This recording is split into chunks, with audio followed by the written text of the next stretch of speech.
If you know me, you know my favorite holiday is Christmas. Like, everything about Christmas is a vibe. Seeing family, community, gift giving, gift receiving, food, sometimes snow. All that, and since I was like 11 or 12 years old, there's been another constant in my Christmas routine: basketball. Getting food and snacks and chilling, watching all the games that the NBA had stacked up, all the stars going head to head, rivalry games, finals rematches, or just seeing star players do star things. The hype leading into NBA Christmas was just as dope as the games, with the unveiling of Christmas jerseys, Christmas shoes, and the bangers and 5-star commercials that the NBA was making for this. Christmas is one of the biggest days in the NBA. It's the one time of year they run pretty much unimposed, and all casual fans and routine NBA fans are watching. It's supposed to showcase the NBA's top talent, top teams, brightest stars on a day where the vibes are supposed to be positive. Even as I've gotten older and Christmas is different, I still love it, and NBA Christmas is still a routine pastime I look forward to. Me and my friends would talk about the Christmas Day matchups a week in advance, get excited, and for real, as a kid, I would recreate these in 2K. Now I'm writing this like 4 days after Christmas, and I'm actually like recording this almost like 10 days after Christmas. And although overall I liked all the games that were played and the performances overall, Luka dropping 50 pieces of coal on the Suns instead of getting Joel Embiid versus Jimmy Butler. We got Bam and Jaime Jaquez versus Maxey and Harris. The Celtics and Lakers didn't disappoint, Jalen Brunson making work of the Bucks, and a fun Jokic-Murray tandem against the motivated Warriors team. Like I said, no bad games, which you can't say for every Christmas. However, a reoccurring feeling crept up on me this year that I felt for maybe the last 2 years. NBA Christmas does not hit the same. No, I'm not talking about the mid-20s guy that don't even talk to his family saying Christmas ain't the same. You ain't never had this spirit to begin with, my brother. However, NBA Christmas Day games aren't a spectacle like it used to be. I still love Christmas, but it just lost its, I truly hate that I'm using this word, aura. It doesn't hold the same excitement to me like it did for the last 10 years or so. I thought I was overreacting, but after being on Twitter and seeing a viral tweet saying the same thing, I guess I'm not the only person, and me and my homeboy discussed this, and well, I got some things out of it, and as I talk about it, maybe I relate maybe what you've been feeling, maybe we find some solutions, maybe it's just us venting. Whatever, let's figure this out. Now, the one thing I looked forward to every year as a kid and now is the NBA Christmas commercials. I think we all have fond memories of the 3-point Jingle Bells commercial with LeBron, KD, Melo, Kobe, and Nash, or the big color where they would dribble the Jingle Bell song. It had Westbrook, Joe Johnson, Melo, Wade, and Dwight, and those were the commercials of many of our childhoods. They were simple but effective and just charming. I think another one is the No Gifts for Christmas commercial that had like, you know, Kyrie, Wade, had Pau Gasol. It had other guys too, I just don't remember off the top of my head right now. Many of the commercials from the mid-2010s follow the same formula, but we loved the stars in that gimmick, and they were the selling point, and that put the commercials together. To be honest, new generation commercials are just as good, but they're different, but they're still good. A lot of the new Christmas commercials are very complex with editing, music choice, effects, and the stars are on par with that as much as it is like a small storyline and the stars interacting within that. Like, compare this year's commercial with the commercial from 2013. Then the differences in music, editing, color grading, hell, the concept are more ramped up for the modern day as compared to the Jingle Hoops commercial with the simple idea, minimal editing, but invested on the stars taking part. But still, the commercials this year they did with the NBA stars as action figures playing basketball under the tree or near like the fireplace is it's very 90s gimmicky. It was just simply cool and very like graphically impressive. I love the Money Man commercial they did for Christmas 2021 as well. So the commercials are still good, but I think it's a marketing issue because my friend who I produce these videos with straight up told me that he'd never seen the commercial from this year. Also, like for the life of me, I can't find the actual commercial that had the Money Man song. The song's called Fans Go Crazy. The song is easy to find, but the commercial is nowhere to be found. Like I tried YouTube, I tried TikTok, I tried Twitter, I tried Instagram. Instagram. I tried everything. I mentioned 2023 and 2021, but for real, I don't know what they did for 2022. People can't engage with what they can't see, and you would think now with less people using traditional means to watch basketball like cable, the NBA, in addition to regular commercials, that these commercials would be front and center on YouTube and all over social media, but they're not really. The 2023 one is on YouTube though, but nothing is stopping the NBA from further promoting their commercials on social media, especially for newer generations that are keeping up with the NBA through these means now more than ever before. Since forever, the thing about Christmas that got me excited were the shoes and the gear that would be on display. For many, this is the thing that made or broke a player's brand. If they had a signature shoe, Kobe's have always been popular to the basketball community, specifically the community that played or were fans of Kobe Bryant. And he has had tons of amazing colorways and silhouettes, and although I personally don't love this shoe, I can't lie that the Grinch Kobe 6s that debuted in Christmas Day 2010 are his most iconic shoe. But outside of that, LeBrons were popular at this time as streetwear shoes, and people loved the LeBron 11s. Personally, the LeBron 11s are my favorite silhouette of his. The LeBron 11 Christmas shoes are fire, but in my opinion, the beautiful red Christmas LeBron 10s are his best. And as well as Kevin Durant is best known for his most loved silhouette, which is the KD 6. Another one that I'm just hating on all the popular stuff today. I don't personally really like either, but I like it. Like, I like that shoe, but I don't love it. However, his best Christmas shoe is the KD3 with that nice yellow color. Everyone loves the KD6 Christmas, and I like it too, but the KD3 is the best one. Kobe, Bron, and KD were the big three when it came to basketball sneaker athletes between the late 2000s and the early 2010s. They were the global representatives of not just the NBA, but basketball, and it showed as most of the major awards and accolades involved them. The basketball sneaker community is much different now, and although I can still appreciate and just outright like the new styles of the new signature athletes, lots of people are mixed on it, and that has crept into the Christmas Day kicks as they just don't have as much flair or presence anymore. Now, I want to dispel the idea that it's because too many athletes have their own shoe now, which has been crept up all over TikTok. I know Kevin Garnett said something about it on his podcast. There's some, or like, I don't know if that's his podcast or just like a show he does with Paul Pierce.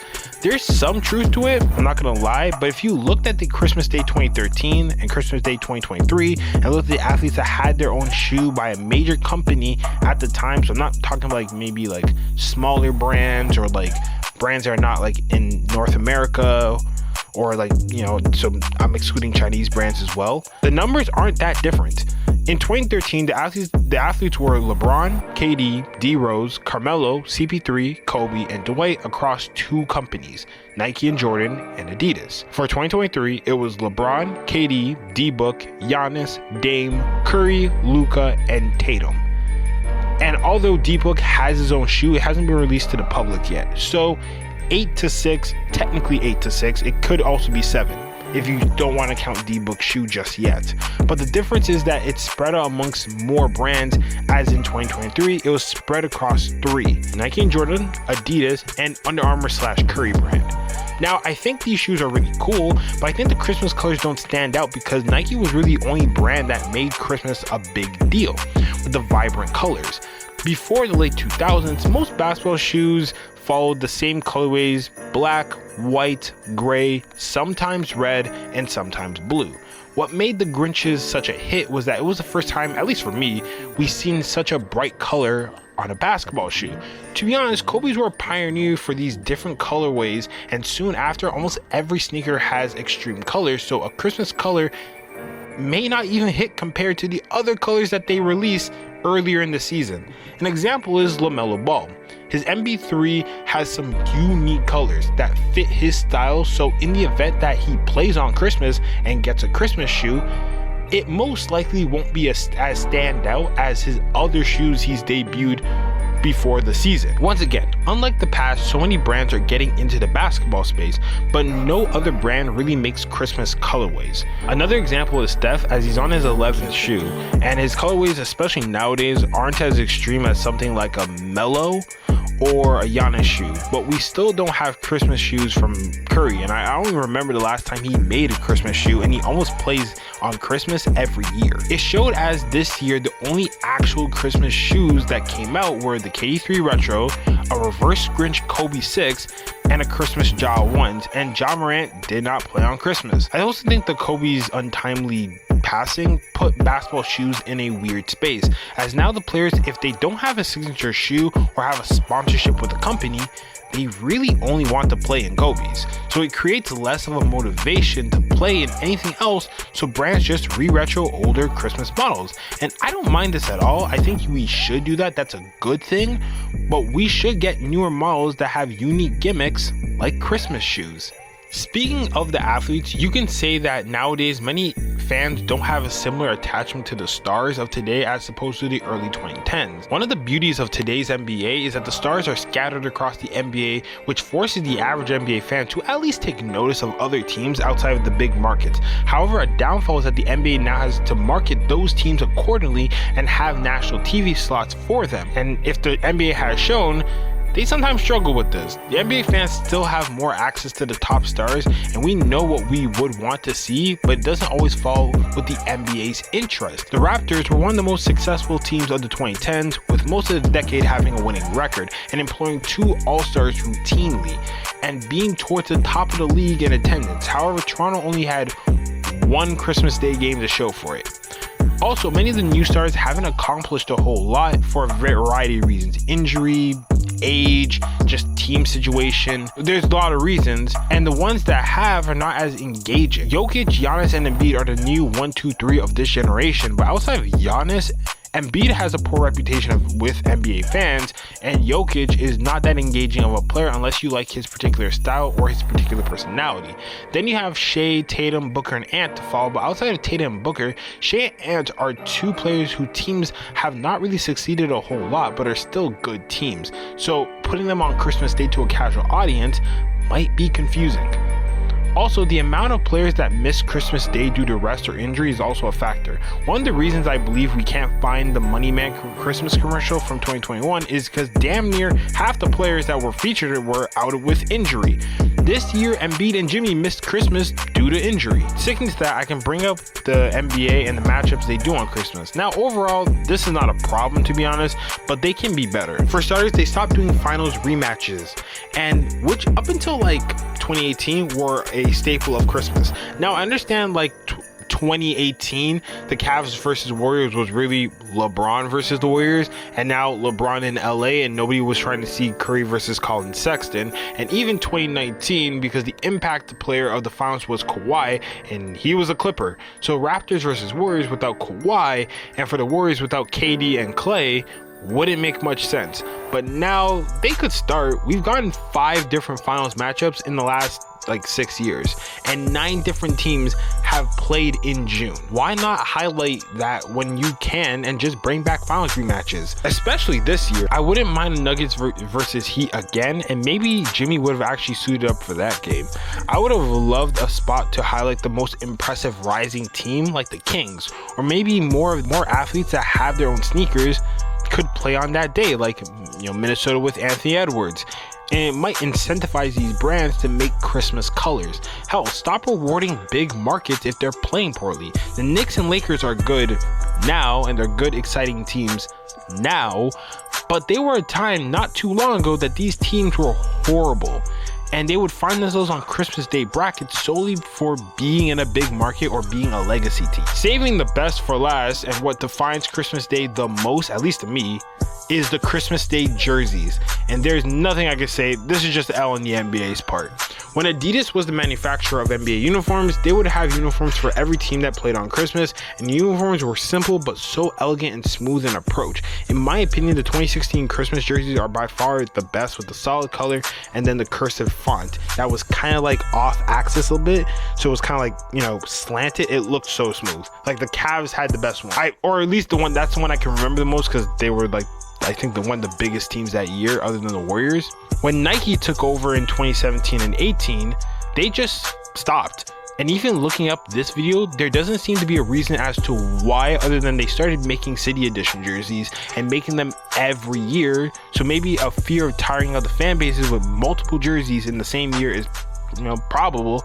However, an easy solution is not have a City Edition jersey every year.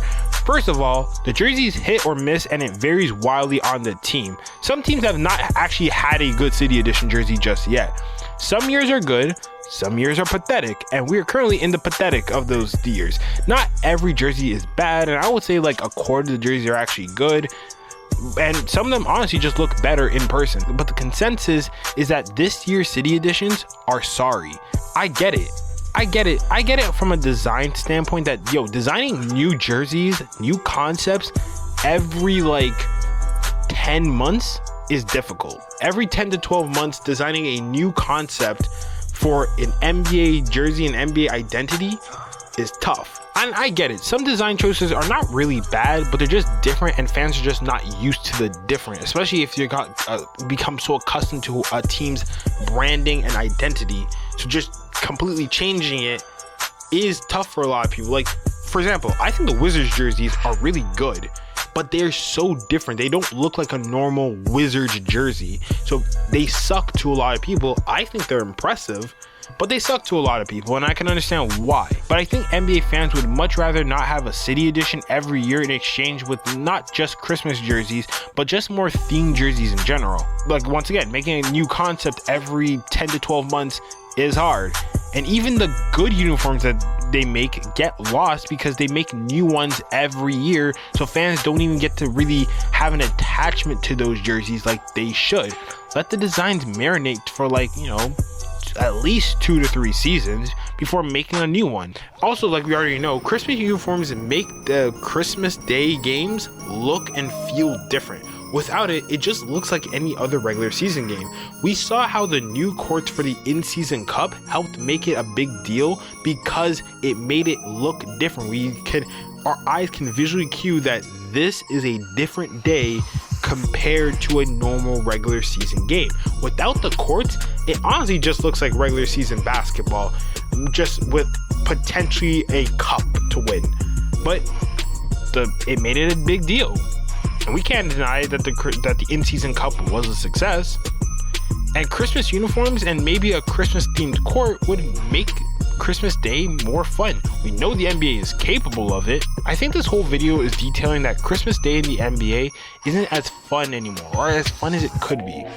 I miss the commercials, the shoes, the jerseys, the gimmicks, and it sucks because we are in the best era for NBA talent. Now, I'm always going to watch because I love basketball, and like I said, Christmas games this year were good. No bad games, but we can be better.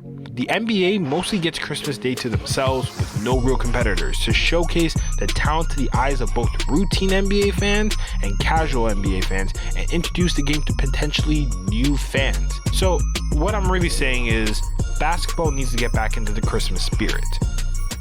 This is my first video of 2024, so Happy New Year. I hope you're all safe. Hope none of y'all got pregnant, got arrested, or went viral. Hope y'all had a good day. Hope y'all have a good week. I hope y'all have a good year. Hope you fill up your goals and your work ethic is on point this year. Like I said, I know my goals for this channel, and we're gonna work for that. I'm happy that y'all liked the last video, and I hope y'all like this one. So until then, take it easy.